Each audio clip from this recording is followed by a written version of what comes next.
How's everyone doing? The weed gets here in 40 minutes, so stay tight. Most of you guys know me as COO of StockTwits. Before StockTwits, I actually worked for a company who, we built a real-time exchange for sports ticket futures. So it was all about fractional ownership of major event ticket futures like Super Bowl or World Series. So new markets and building markets is really exciting to me. I'm really excited to host this panel. We have 3 great entrepreneurs. Each of them are building their own markets. Each of them are operating on the bleeding edge of decentralization and fractionalization. So it should be a really, really interesting panel. Do you guys want to go through, introduce yourselves and what you guys are doing? So hi, my name is Thomas Klocanas. I am the head of business development at a company called Pangea. We are backed by a company called Consensus, who I believe you heard from earlier this morning on a panel on crypto. We are a blockchain company founded by Joe Luber, one of the co-founders of Ethereum. What Pangea is we're a platform to create, manage, and trade fractional ownership in real estate. And we do that by tokenizing real estate on the Ethereum blockchain. I'm Rob Petrozzo, so I'm the co-founder and the chief product officer of Rally Road. So the long term of what we are is the stock market of alternative assets. What we are right now in the first iteration is we take classic cars, which is an asset class that has shown outsized returns for a long time. We securitize that car and we break it up into shares, run an IPO, all within our proprietary system. And then after a short lockup period, run a secondary market to allow users to buy and sell on an open market and reset the price. My name is Josh Luber.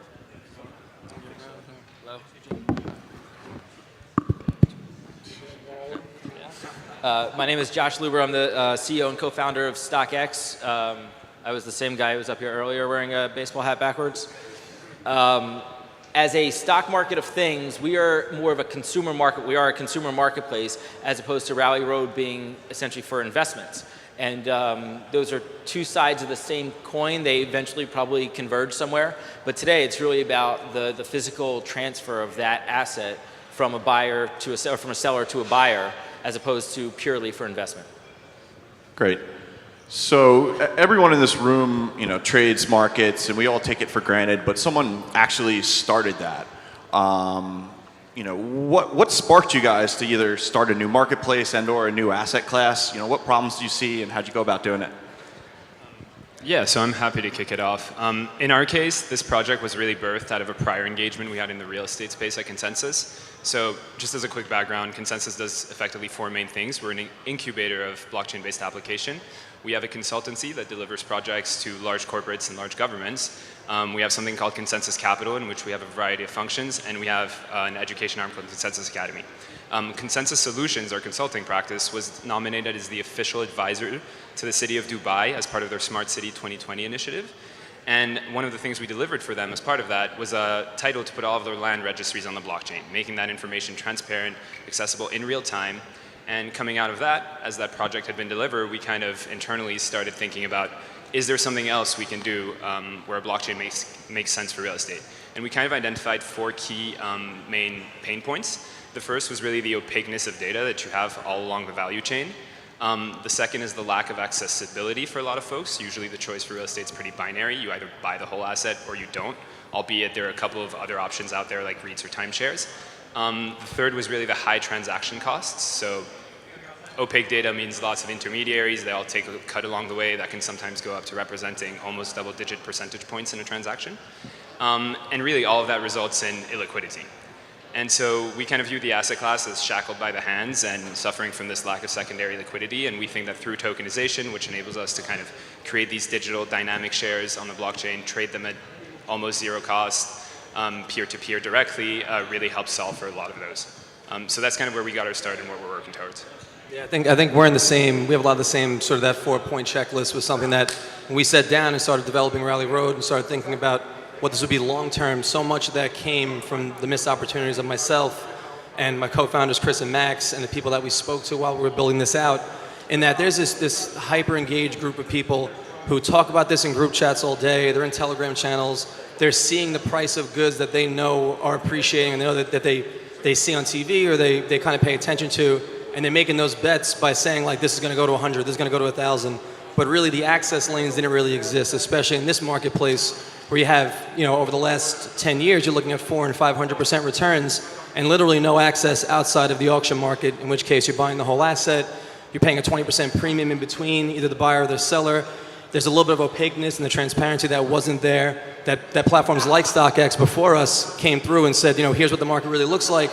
If you want to get involved, you should have access to all of this data that the people who are in charge have access to. So once we built out that data layer and layered on top some of the offerings that we have right now to really let people get in, the next step was obviously the exit, which even if there was a fund for something like cars or art, the redemption periods are a little bit prohibitive. The ability to get out isn't as simple as clicking a button like it should be. So once we sort of approached it from that analytical standpoint, like here's point A, we want to get to point B, it was really about just designing something that people felt comfortable the same way they do with the Coinbase or with the Venmo or with the PayPal even. There's the first iteration of that where it's a simple buy button, a simple sell button, and everything in between is about that conversation, bringing the community together. So one of the things I didn't mention earlier, and perhaps I should have for all the people who came up after I spoke earlier and tried to invest in StockX, thank you very much, very humbled. My co-founder in this is Dan Gilbert. And Dan Gilbert is the owner of the Cleveland Cavaliers and Quicken Loans and about 130 other companies in pretty much the entire city of Detroit. And the irony of this relationship was that I was sort of building from the ground up. As a sneaker guy, I saw this as a better way to buy or sell sneakers and sort of like, oh, this would work really well here. And Dan always had this bigger idea around a stock market of things, that you could buy or sell anything the same way the stock market works, right? So where I was like, oh, this would work great for sneakers, she's like, no, this should be like how the whole world works, right? This should be the future of all e-commerce. And I was like, fuck yeah, I'm on board with that. Like, let's go build that. And so that's what we've been doing. And it starts today as it's better interchange to buy or sell physical goods, but eventually you can actually get to the point where you can buy or sell without ever taking possession and then create fractional shares. Great. Investors see new markets as risky, new asset classes as risky. What are the main risks that your new investors and customers see, and how are you trying to combat that? And Josh, maybe get started since you've been around the longest. Sorry, what was the question? What are the main risks that you have to overcome starting a new market, and how are you combating that? Yeah, look, for us, that 15-year-old kid has to be able to buy a pair of shoes without any knowledge of like what a stock market is or what it means or anything else. And we've succeeded either because of our design or perhaps in spite of it. And we're also fortunate to have a customer base of people who would kill their mother to buy a pair of shoes, so they will figure it out to get there. So that was the biggest risk on the consumer side, is can we take this very finance concept, right, that everyone in this room understands, and make it a consumer product for 15 and 16-year-old kids? Yeah, I think ours is a very similar problem and solution, and it's something like, as somebody who's used StockX in the past, it's one of those things where they have that green tag which symbolizes that it's authentic. I know that actually got counterfeited by somebody at some point, and then they had to redo it, but it's one of those things that's the automatic approval. That's how you know it's authentic. For us, we're in a situation trying to sell this asset that requires a little bit more education, because we're convincing people not only to just give us money and to spend money on our platform and to invest, but we're trying to explain to them that something like an automobile could be an appreciating asset as opposed to a depreciating asset, which everyone learns from day one. And the biggest part of that for us was communication. And that's communication through both design and actual one-on-one communication. So designing something that's not, and this is no offense to TD Ameritrade or any of those platforms, which I use on a day-to-day, designing something that limits the intimidation factor, isn't designed in a passive-aggressive way where there's charts and buttons all over the place, making it super simple, shrinking it down to the easiest proposition, then at the same time having that direct one-on-one communication with people, which is lost a little bit in the robotic nature of some of those bigger platforms, where the amount of times a day I answer an actual text message, my phone number's all over the place, Chris or Max or any of our co-founders answering those questions one-on-one. My CEO and co-founder Chris has gone to coffee with literally hundreds of early investors who are spending $60 and $70 but requesting a conversation. All of that leads to this trust factor that we're developing a community similar to what StockTwits has done, that's engaged enough to ask hard questions and get easy answers. Yeah, I think in our case, we're fortunate enough that real estate is seen as a not too risky asset class. However, we're not so blessed with the fact that crypto obviously isn't. So, a lot of what we're doing is we're starting with something that's familiar, investing in real estate. The second part is a lot of education, right? Community building, kind of explaining to people how you custody your own funds, how you can be your own bank, what types of best practices and solutions are available to you. And then there's kind of the regulatory riskiness that's perceived. And in our case, there's no doubt about it. Real estate is a security, and so we are following all of the appropriate rules. And so it's just really, it comes down to education and the fact that we can hard code in compliance. So say we're doing a private placement for a real estate asset in this case, and in a private placement you can only have 500 accredited investors, we can encode in the fact that no non-accredited investor who is not on that white list of those 500 individuals can receive that token. If I try to initiate a transaction where I sell that token to someone who's not been whitelisted, it does not go through. So that's also been helpful as well. Great. Rob, so fractional investing, it's been around for a while. I mean, shares of stock are fractional in nature, real estate timeshares, things like that. What's different this time? I think there's a couple things. First, and one of the reasons that we were able to create this platform is that regulations changed enough that I think the governing bodies have kind of caught up to where the market is to some degree, where doing which we do is all our offerings are regulated, everything goes through the SEC. To do that effectively and cost effectively, even 3 or 4 years ago, probably would have been close to impossible. I think we're at a point now that people sort of look at some of the platforms that came before us and understand what fractional investing actually is, and there's a stamp of approval from the government at this point too. I think helps us a lot, and that's part of the trust factor too. Putting the SEC's name and putting an opinion from a really well-known law firm on our offerings and all that type of stuff instills trust. The trust of people who are already kind of educated over the last 5 or 6 years about what fractional investing is, and the fact that in the same time over the last decade or so, prices on so many of these, for us at least, some of these alternative assets have skyrocketed in a way that the prohibitive cost makes it near impossible to take a whole asset. So the next logical transition, I think, was into fractional at that point for sure. Great. Anything to add to that? Yeah, I think in our situation, something very similar. First of all, regulation has made things a little easier, the Jobs Act, Reg A placements. And then there's just the fact that we now have technology that enables us to kind of create, trade, and track these shares that represent fractional ownership in an asset in a much more seamless way than we could before, where we can encode some of these compliance terms. Cool. So Leslie Campisi was here earlier. She's from Anthemis. Her founder, Sean Park, was here last year. And something he really believes in is we're entering a new age. We're exiting the information age. We're entering the age of markets. What does that mean to you guys, and how are you attacking it? Oh. What's the question? So the question is, some people have said we're entering a new age of markets. What does that mean to you? I mean, look, this is a phenomenal example just up here on the path. We are a consumer marketplace, but it's the tip of the iceberg in the same way that, he's selling pieces of a car, but it's the tip of the iceberg, right? I mean, yes. Honestly, I think it's one of those things too, like buying sneakers is one of those things that it's such an immediate thing, and everybody wants it and you can get it.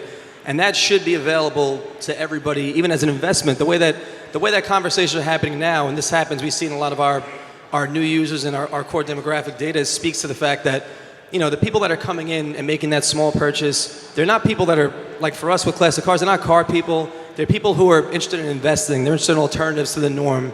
They're not going to put money into an index fund if you're a 22-year-old from the Midwest who's talking to all their friends and everyone wants to prove who made more money on this option or did this with crypto.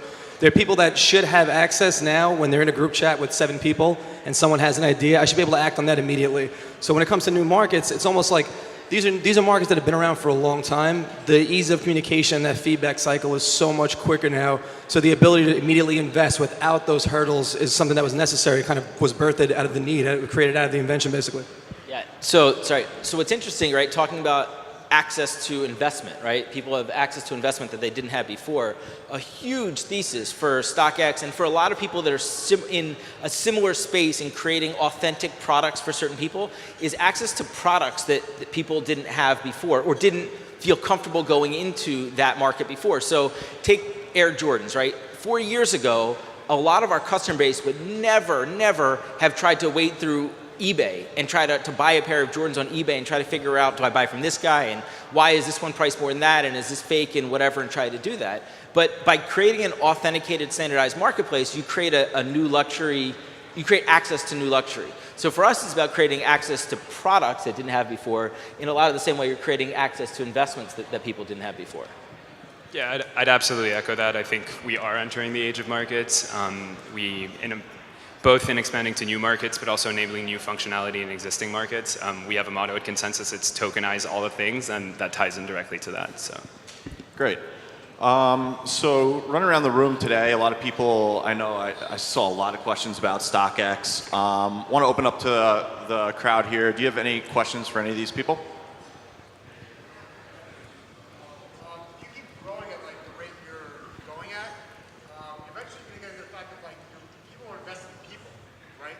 So if you get a lot of money and someone invests in people, what do you think of the morality of that? What may they do to society, or how people may react to that person? Maybe short someone a lot of money and you really want them to get hurt, die, right? For real. So what do you think about that impact that could have? So the question is, what's the morality of actually investing in a person? Anyone want to jump on that one? That's a pretty hefty, are we just going to slavery? That's That serious, was a pretty that's hefty serious. like question there. I honestly don't understand the question. First of all, I was talking to him earlier. Oh, I got you. I Yeah. think your ideas it's really awesome. What do you think what would be the Yeah, no, it makes sense. So I'll tell you, people's definitely not on a product roadmap. I can tell you that from a product standpoint. But in the event that there was sort of, the idea that I believe in something, I should put money behind it. And the way like GoFundMe does is a little bit different, obviously, and some platforms that are out there right now where it's people funding people or people helping people. I think that helping aspect is where that lives probably permanently. I think there's some platforms that came before us, like Fantex was around for a while, which was investing in athletes. And part of why I don't know the full story, they kind of went institutional or whatever happened. Part of it was this weird thing that if I'm, as a person, if I'm valuable enough, I don't want your money, I want to prove it myself. I want to kind of be in a situation where I can bet on myself. So for a person to take money is a little different than like the cars or art, where we can get the best of the best, and that's it's a thing, not a someone. So the emotion associated with it is really more about how I care about that product, not how I'm going to make sure this person gets me my return back. So I can see where the morality aspect comes into play, but I think from more of a helping standpoint, that'll always exist on its own, but not necessarily, definitely not any type of ownership model. I can't see that happening, but it's definitely a meaningful question. and then just taking a step back from people, a lot of what we're all trying to do is bring more transparency to these markets, right? So at some point you have to let the market decide, but if they have the right data to do so, and you can prove that that data is transparent and true, that alleviates a lot of that kind of moral pressure.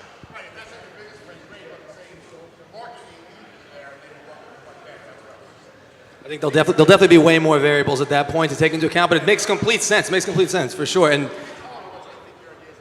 thank you, I appreciate it, thank you. Great. Any other questions?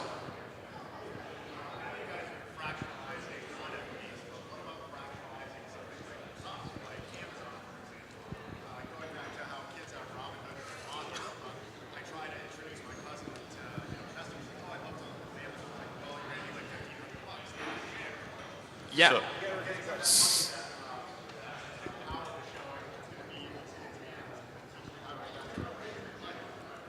So the question is about fractionalizing whole shares of stock. So there's nothing that prevents that. We're finally at that tipping point. Actually, I think Delaware has literally authorized that, representing stock as tokens on the blockchain, which then allows you to fractionalize them. So once we move away from pieces of paper that represent shares towards digital shares, that's absolutely something that can be enabled. And I think that's probably been the main hurdle to date, actually. Yeah, or it can just follow the performance of Amazon, right? It doesn't have to be stable, but it's just tokenized equity, effectively. One more question?